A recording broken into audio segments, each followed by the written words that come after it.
Hello दोस्तों, स्वागत है आपका मेरे YouTube चैनल जिसका नाम है शिवांगी मैथ्स। तो आज हम शुरू करने वाले हैं लीनियर अलजेब्रा का एक बेसिक सा और इंटरेस्टिंग सा टॉपिक जिसका नाम है मैट्रिसेस। तो चलिए शुरू करते हैं। तो हम शुरू करते हैं कि आखिर ये मैट्रिक्स होता क्या है। तो मैट्रिक्स कुछ नहीं है। मैट्रिक्स क्या है कि हमारे पास कुछ भी चीज़ों का डेटा है, जैसे कि किसी कंपनी में मेल एंड फीमेल दोनों ही काम करते हैं। तो दोनों ही काम करते हैं तो उसका डेटा किस तरीके से, हम मान लेते हैं कि शिफ्ट लगी है, पहली शिफ्ट, दूसरी शिफ्ट, तीसरी शिफ्ट। तो मेल और फीमेल दोनों काम करते हैं और ये पहली शिफ्ट है और ये दूसरी शिफ्ट है। तो माना पहली शिफ्ट में 7 मेल काम करते हैं और 6 फीमेल, और दूसरी शिफ्ट में 5 मेल काम करते हैं और 7 फीमेल। तो इस प्रकार का जो रिप्रेजेंटेशन है उसको हम मैट्रिक्स कहते हैं। तो मैट्रिक्स क्या है, यानी कि a system of mn numbers arrayed in the form of an ordered set of m horizontal lines and vertical lines। तो यानी कि क्या, सिस्टम ऑफ किसी भी नंबर्स का जिसको हॉरिजॉन्टल एंड वर्टिकल लाइंस में हम रिप्रेजेंट कर सकें उसको हम मैट्रिक्स कह देते हैं। अब इसमें जो हॉरिजॉन्टल लाइंस होती हैं उनको हम कहते हैं रोज, और ये जो वर्टिकल लाइन होती हैं इसको कहा जाता है कॉलम्स। तो हॉरिजॉन्टल लाइन को रोज कहा जाता है और जो वर्टिकल लाइन होती हैं उनको कॉलम कहा जाता है। तो अब यानी कि कोई भी सेट ऑफ mn नंबर्स जिसको रोज और कॉलम के रूप में रिप्रेजेंट किया जा सके उसको हम कह देते हैं मैट्रिक्स, मैट्रिसेस कह देते हैं। तो यानी कि क्या कि, और इसको किस फॉर्म में लिखा जाता है। अब ये जो है हमारा रेक्टेंगल भी हो सकता है और स्क्वायर शेप भी हो सकता है। मीन्स क्या कि ये जो है यहाँ पे जो नंबर ऑफ एलिमेंट्स हैं वो या तो हमारे पास 3 रोज, माना 1 2 3 4 5 6 इस तरीके के भी हो सकती हैं, या 1 2 3 एंड 4, या बस ओनली ये हो सकती हैं। यानी कि ये रेक्टेंगल शेप भी हो सकता है और ये स्क्वायर शेप भी हो सकता है। लेकिन अब हम समझेंगे कैसे कि ये रेक्टेंगल है कि ये स्क्वायर है। तो जितनी रोज होती हैं अगर उतने ही कॉलम हैं तो वो एक स्क्वायर मैट्रिक्स है, क्योंकि स्क्वायर की प्रॉपर्टी क्या होती है, जिसकी दोनों साइड्स इक्वल होती हैं।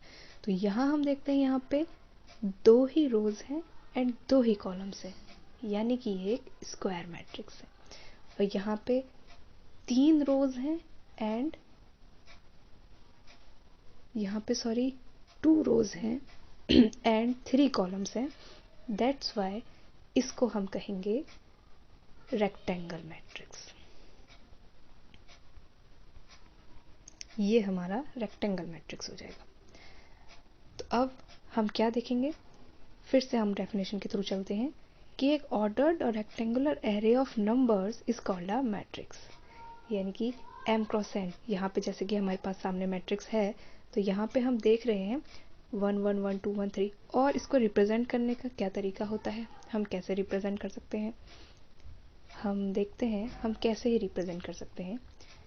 नोटेशन ऑफ अ मैट्रिक्स, किसी भी मैट्रिक्स को हम किसी भी तरीके से शो कर सकते हैं। लेट हम ऐसे भी शो कर देते हैं या ऐसे भी शो कर देते हैं, इसके बीच में जो भी नंबर्स होंगे, या ऐसे कर्ली ब्रैकेट के थ्रू भी शो कर सकते हैं, कैसे भी शो कर सकते हैं। अब हम बात करते हैं साइज ऑफ अ मैट्रिक्स की, कि आखिर मैट्रिक्स का जो भी साइज है वो किस तरीके से दिया जाता है। तो कोई मुश्किल काम नहीं है, हम किसी भी मैट्रिक्स को कैसे शो करते हैं, ए आई जे, मैट्रिक्स का कोई भी जो एलिमेंट है हम उसको ए आई जे से शो करते हैं, where I is represent to rows and J is represent to column. तो और जो इसका ऑर्डर होता है वो m क्रॉस n की फॉर्म का होता है, where m is the number of rows and n is the number of columns. तो कोई भी मैट्रिक्स है उसका जो साइज़ है वो किस प्रकार से डिफाइंड होगा कि कोई भी मैट्रिक्स जिसके अंदर कुछ भी एलिमेंट भरे हैं 1 2 3 4, तो इसमें 2 रोज हैं एंड 2 ही कॉलम्स है, तो 2 रोज हैं एंड 2 ही कॉलम्स है, तो इस मैट्रिक्स का जो साइज़ है वो 2 क्रॉस 2 है। तो ये स्क्वायर मैट्रिक्स भी है क्योंकि इसमें number of rows and number of columns जो है वो सेम है। एंड अगर हम दूसरा मैट्रिक्स ले लें, माना जिसमें कोई भी एलिमेंट्स भरे हैं, माना इसमें 3 क्रॉस 2 है, यानी कि 3 रोज हैं और 2 कॉलम्स हैं, तो इसका जो साइज़ है वो 3 क्रॉस 2 है। अब हम इसके साइज़ से ये भी फाइंड कर सकते हैं कि आखिर इसमें कितने एलिमेंट्स होंगे। एलिमेंट्स फाइंड करने के लिए हमें कुछ नहीं करना होता, बस ये 2 क्रॉस 2 है, इसकी मल्टीप्लाई कर देनी है, यानी कि कितना आएगा 4। Here is 4 elements. ऐसे 3 क्रॉस 2 मीन्स 6, यानी कि हेयर इज़ 6 एलिमेंट्स। तो मैट्रिक्स का जो साइज़ है और जो मैट्रिक्स के अंदर कितने एलिमेंट्स होंगे वो m क्रॉस n से ही पता चल जाता है। m क्रॉस n उस मैट्रिक्स का ऑर्डर हो जाता है, और अगर हम इसकी मल्टीप्लाई कर दें जितना हमारे पास आंसर मिलेगा, यानी कि mn जो होगा वो उसमें नंबर ऑफ एलिमेंट्स हमारे पास आ जाएंगे।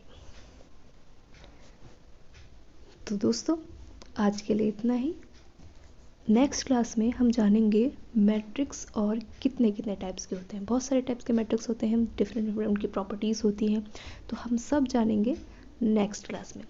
आज के लिए हमने मैट्रिक्स क्या होता है, इसका ऑर्डर और इसमें कितने एलिमेंट्स होते हैं, ये सब कैसे फाइंड करते हैं, हमने ये जाना।